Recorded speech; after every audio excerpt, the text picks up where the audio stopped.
Au fléau du cancer, les travaux de recherche se poursuivent et les résultats sont parfois probants. Au Maroc, une technique nouvelle est utilisée pour venir à bout du cancer de la prostate, qui est le plus fréquent chez l'homme âgé. Elle consiste à implanter des grains radioactifs. Le reportage est de Mohamed Mouslim. Le principe de cette technique, appelée curithérapie, est simple. Il s'agit de mettre en place dans la prostate des implants radioactifs dans une zone très localisée. Une opération qui se fait sous contrôle échographique et qui ne nécessite qu'une courte hospitalisation.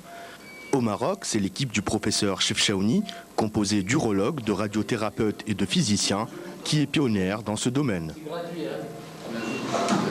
L'opération qu'on effectue aujourd'hui, c'est une première, je dirais, africaine et même asiatique, parce que cette technique, même dans certains centres européens, n'existe qu'au niveau de quelques sites. C'est une alternative à un geste lourd qui était destiné au cancer de prostate localisé, c'est-à-dire l'urétroprostatectomie. Le cancer de la prostate est en effet accessible à différents traitements et la chirurgie en reste le traitement de référence.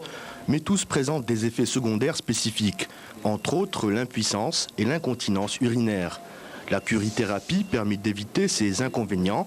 Cependant, plusieurs raisons en font une technique peu développée dans notre pays.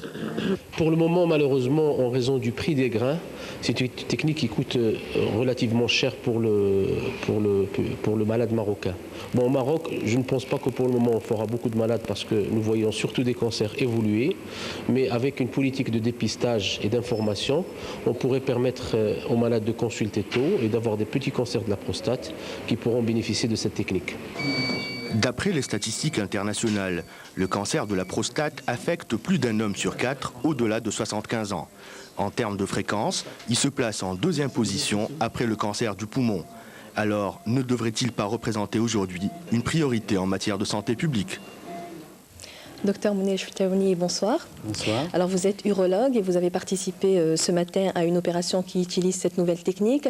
Alors peut-on être totalement guéri du cancer de la prostate en ayant recours justement à ces moyens-là? Comme vous le savez, la prostate est un organe qui se trouve sous la vessie. Elle assure une fonction sexuelle, une fonction de continence urinaire.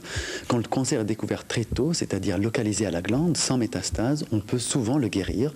Et il y a 3 méthodes curatrices. Il y a une chirurgie lourde qu'on appelle la prostatectomie radicale qui consiste à enlever toute la prostate. Mais c'est une technique qui nécessite une longue hospitalisation et qui a des séquelles urinaires et sexuelles importantes. Il y a la radiothérapie externe et il y a cette nouvelle méthode, la curithérapie. C'est une technique qui est rapide, qui nécessite un seul jour d'hospitalisation et qui a très peu d'effets secondaires. Ceci dit, les coûts de ce genre d'opération restent très élevés. Donc, comment faire pour les rendre accessibles à tous? Comme on vous l'a dit dans le reportage, ce sont surtout les grains qui coûtent cher. Il y a essentiellement une seule société qui les produit dans le monde. Le coût également subit les variations des taux de change. Bon, j'espère qu'en faisant plus de curithérapie, les coûts vont baisser. Est-ce que ces opérations sont prises en charge?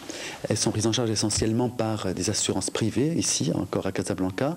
Et j'espère que dans le cadre de l'AMO, on pourra généraliser cette technique. Très bien. Alors, la plupart du temps, on l'a entendu dans le reportage, les cancers de la prostate sont décelés à un stade assez avancé. Comment se fait-il qu'ils ne soient pas justement dépistés à un stade précoce? On peut le faire et je crois que c'est la politique qu'on doit mener. Il faut faire un dépistage individuel, ce n'est pas un dépistage de masse, ce n'est pas une politique de santé, mais chaque médecin doit donc dire à un homme à partir de 50 ans d'aller voir donc un urologue pour faire un toucher rectal et faire le dosage sanguin du PSA. Est-ce que c'est une maladie que l'on peut éviter? C'est une maladie par cette politique de diagnostic précoce qu'on peut donc surtout prévenir mais pas éviter, je ne pense pas. Merci Monsieur Chefchaouni d'avoir répondu à notre invitation.